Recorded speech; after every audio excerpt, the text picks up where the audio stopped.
सभी का स्वागत है।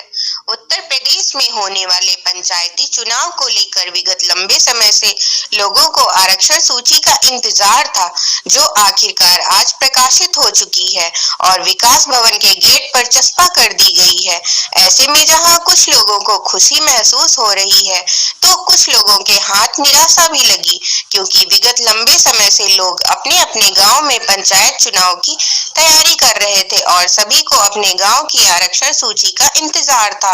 ऐसे में आरक्षण सूची आने से जहां कुछ लोगों को खुशी महसूस हो रही है, तो कुछ लोगों के हाथ निराशा भी लगी है।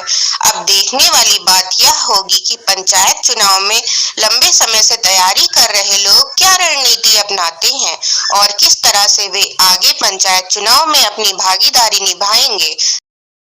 ये जो त्रिस्तरीय चुनाव है, ग्राम पंचायत चुनाव, क्षेत्र पंचायत चुनाव और जिला पंचायत चुनाव की जो सूची बनी है, उसमें शासनादेश में जो हमें व्यवस्था दी हुई है, उसमें 1995, 2000, 2005, 2010 और 2015 में जो भी पदों पर आरक्षण हुए थे, उनमें उन पदों को वरीयता दी गई है जिनमें पहले आरक्षण नहीं हुआ है। तो उसी के अनुसार प्रायोरिटी बेसिस पर जो जियो में व्यवस्था है, उसके आधार पर पदों को आरक्षण किया गया है। इन सभी सूची का अंतिम प्रकाशन आज ग्राम पंचायत कार्यालय, बीडीओ कार्यालय, डीपीआरओ कार्यालय और जिला पंचायत कार्यालय में कर दिया गया है और आज से 3 दिन तक ये सूची का प्रकाशन रहेगा और आज से 7 दिन तक किसी भी व्यक्ति को यदि इस सूची में कोई भी आपत्ति है, तो वह आपत्ति बीडीओ कार्यालय, डीपीआरओ कार्यालय एवं डीएम सर के कार्यालय में दे सकता है और इसका निस्तारण डीएम सर की अध्यक्षता में जो गठित समिति है उसके द्वारा किया जाएगा। त्रिस्तरीय चुनाव को लेकर क्या तैयारियां हैं जिला प्रशासन और विकास विभाग हरदोई की?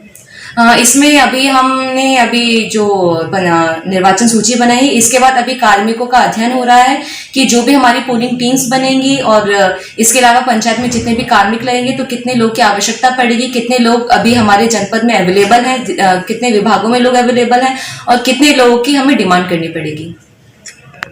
काफ़ी लंबे इंतजार के बाद आखिर आरक्षण की जो सूची आनी थी वो आ गई। हमारे पीछे आपको दिख रही होगी, आसपास भीड़ दिख रही होगी। आरक्षण की सूची दीवारों पे लग गई है। सभी उम्मीदवार जो अपने प्रधानी चुनाव को लड़ने के लिए तैयार थे, वो यहाँ पर आए हुए हैं और आरक्षण की सूची जो लगी है उसमें देखकर अपने गांव का हाल देख रहे हैं कि उनके गांव में आरक्षण किस अनुसार आया है। हमारे साथ में यहाँ पे कुछ लोग मौजूद हैं, इनसे ही जानते हैं इन लोगों की क्या उम्मीदें थी और आरक्षण जो आया है उस पर इन लोगों को कितनी खुशी मिली है, कितनी निराशा हाथ लगी है। दादा, क्या आपकी उम्मीद थी और जो आरक्षण सीट आई क्या उसमें है? मेरी सीट जो है कोतावा ब्लॉक में बेनीगंज देहात पड़ती है, जो पिछले साल ओबीसी महिला थी, इस बार वो सामान्य महिला कर दी गई है। इससे हमें बहुत खुशी हुई कि जो है सरकार ने इस बार जो है हमारी लोगों की मांग को जो है स्वीकारा और इसके लिए हम सरकार को धन्यवाद देना चाहेंगे। जैसा कि इन्होंने बताया इनकी सीट सामान्य हुई है, तो ये काफ़ी खुश हैं। सरकार को भी धन्यवाद दे रहे हैं कि सरकार ने सामान्य सीट करके सबका विकास सबका साथ का सरकार का नारा था वो अपनाया है। ऐसे ही हमारे साथ दादा हैं, आइए इनसे भी देखते हैं। दादा, आप आरक्षण जो जारी हुआ है उसको लेकर क्या आपकी विचार हैं, क्या आप करें? विचार, सरकार ने जो विकल्प दिया है उसका पालन भी किया जाएगा। हमारे यहाँ जो है सन 95 का जो बताया जा रहा है चक्र लिया गया है। सन 95 हमारे यहाँ ओबीसी सीट थी और नेट पर जो है वो एससी दिखाई जा रही है।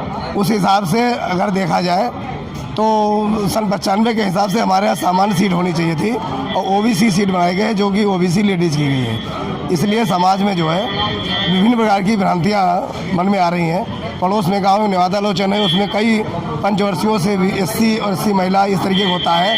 आपकी सामान्य जो है नेवादालोचन गांव में सामान्य सीट की उम्मीद बहुत लोग जताए हुए थे, जो काफ़ी प्रयास किए थे। ऐसे हमारे पड़ोस में गांव 8 साल पड़ता है, चूँकि हम अधिवक्ता हैं इसलिए कई ग्राम पंचायतें हमसे जुड़ी हुई हैं। जिले भर की कम से कम 10-20 प्रधान से तो हम वाकिफ़ रहते हैं, प्रधानी से।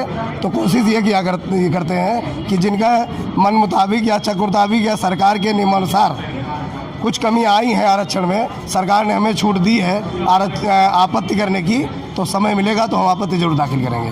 धन्यवाद। जैसा कि दादा ने बताया, समय मिला है। आरक्षण जो सूची आई है उसमें अगर कुछ आपत्ति है तो आपत्ति दर्ज करने के लिए भी टाइम दिया गया है। लोग अपना जो उनको भी अगर कुछ ऐसा लग रहा है कि उनकी सूची जो आरक्षण आई है उसमें कुछ आपत्तियां हैं, तो वो लोग अपनी आपत्ति दर्ज करा सकते हैं। उनकी जो आपत्ति दर्ज होगी उसके दूसरे दिन 2 दिन का टाइम लगेगा। 2 दिन के बाद दूसरी सूची आएगी जिसमें उनकी जो आपत्ति होगी उस पर विचार किया जाएगा और पुनः एक नई सूची जारी होगी।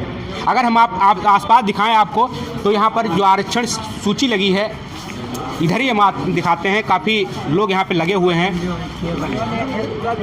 जैसा कि ये सूची लगी हुई है कोथामा की, अगर बात करें कोथामा में URL है, कोथामा में सकते हैं, ये उमरारी है। ठीक, ये लिस्ट लगी हुई है, कोथामा ब्लॉक की ही पूरी लिस्ट है।